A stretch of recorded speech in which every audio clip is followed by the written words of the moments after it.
Assemblyman Alex Lee will take another shot at convincing state lawmakers to pass a new tax on the extremely wealthy. If you can afford to send yourself wherever you want to go out in space, then you can afford to tax yourself a little bit more. Over 30 years, the state has experienced a net loss of 17,000 businesses. It just may be the straw that breaks the camel's back. Why is California continuing to pick on the good citizens of California? Have you heard of the California exit tax? If you haven't, let's jump right into it. So California is creating what is called a wealth tax. This is a tax on wealthy citizens that live in the state of California that if they move somewhere else, they're gonna be hit with a big fat tax. Why are they doing this? This is to bring revenue to the state for that people who are leaving the state, that when they leave, California gets paid. When Elon Musk left, they took a hit, and so they're like, we don't want to take any more hits when people leave our great state of California. How dare us fix the policies that are in hand? We're just gonna tax you. It's kind of like looking at the problem and saying, that's not a problem. There's not a reason why people are leaving. We're going to punish you if you do leave so that you don't leave and you stay instead. So first of all, who's behind this whole ordeal? This is not a political channel. This is a common sense channel. Our research shows that this is a left-leaning policy. This is put together by a guy named Assemblyman Alex Lee. This would be a constitutional amendment to the Constitution of California. Sometimes what starts in California goes nationwide. So just because you may not live in California, why should you pay attention to this? Because this could affect you. If it goes through in California, then they'll roll it out everywhere else. The push for wealth taxes was partly influenced by a 2021 ProPublica article that revealed how affluent Americans exploit federal tax system loopholes to sidestep massive income tax benefits. But what's the ironic part? The introduction of the wealth tax measures came shortly after a New Yorker magazine discussed Gordon Getty's daughters, a billionaire associated with your favorite governor, Gavin Newsom. So basically, Gavin Newsom's buddy Gordon Getty used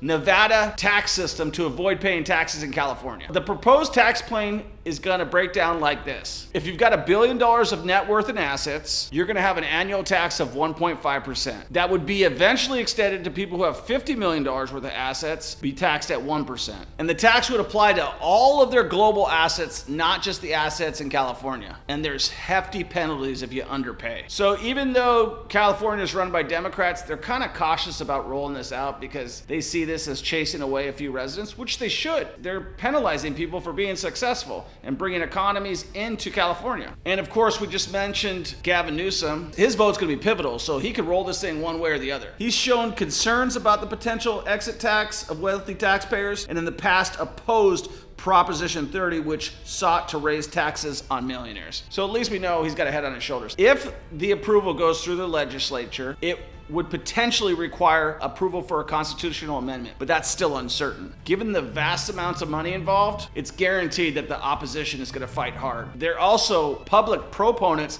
that are going to fight equally hard to see it go down, especially the local public employees unions. If that's not enough, they've got another proposal, and it's already lined up for the 2024 ballot. And this fund focuses on generating funds for the upcoming pandemic. How they can predict that, I just don't know. And Bill 259 is a freaking joke. You're going to get a tax based on all your assets, including property, stocks, and other investments. And you may have to pay an annual tax for up to 10 years after leaving the state. So if you go and you're like, you know what, my family would be better in Kansas City, Missouri. They say, you know what, you go ahead and move to Kansas City, Missouri, Troy, but because you left California, you're going to pay us for 10 years an annual tax. And the exit tax is 0.4%, so just call it 0.5% of an individual's net worth over 30 million bucks annually. And then of course, if you're married, you only have to make 15 million bucks. So why is California doing this? Well, they've got a huge net migration. If you've not seen my videos on why everybody's leaving California, rather than actually looking internally and be like, we've got a problem, why are people leaving California? Like homelessness, high taxes, lack of affordable housing because it takes too long to get a gosh darn permit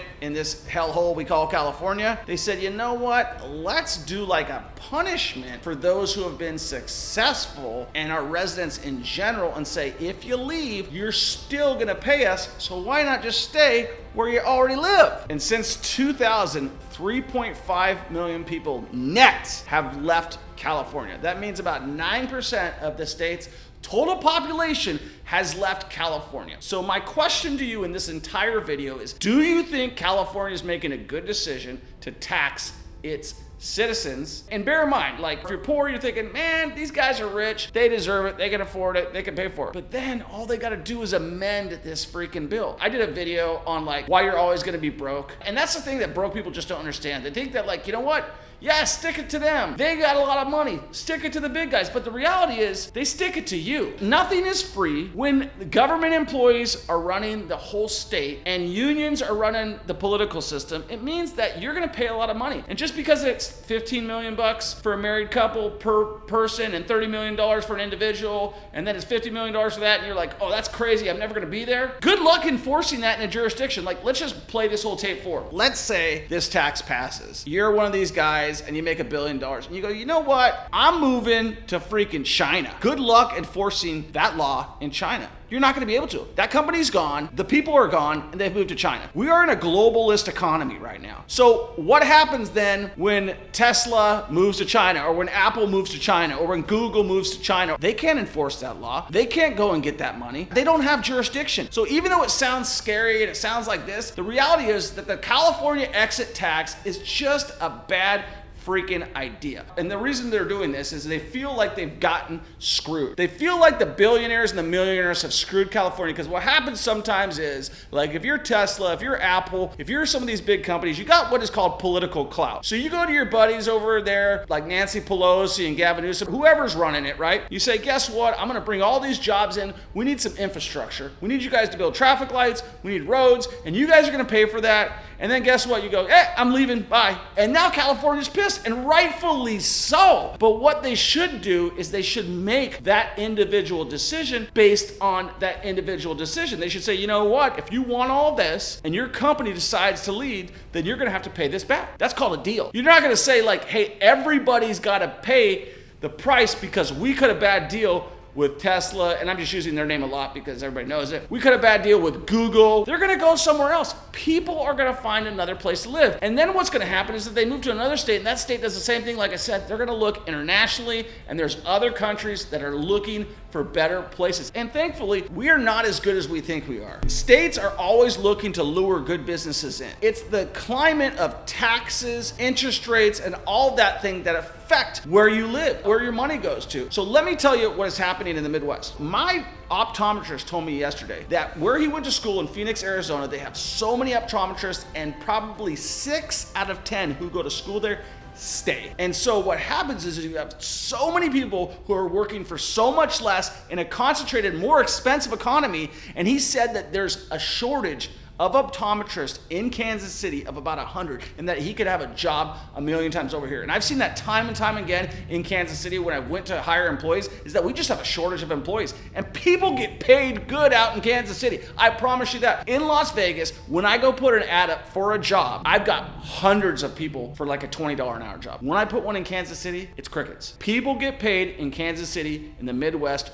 good money, and the cost of living is low, cost of gas is low, the cost of property is low, and they get paid well. Now you got the opposite in places like California. They're getting paid crap, there's tons of competition, high regulation, high gas taxes, the quality of life is going down. Now why the hell wouldn't they move to the Midwest? I don't know. Let me know what you think. We'll talk to you in the next one. Peace.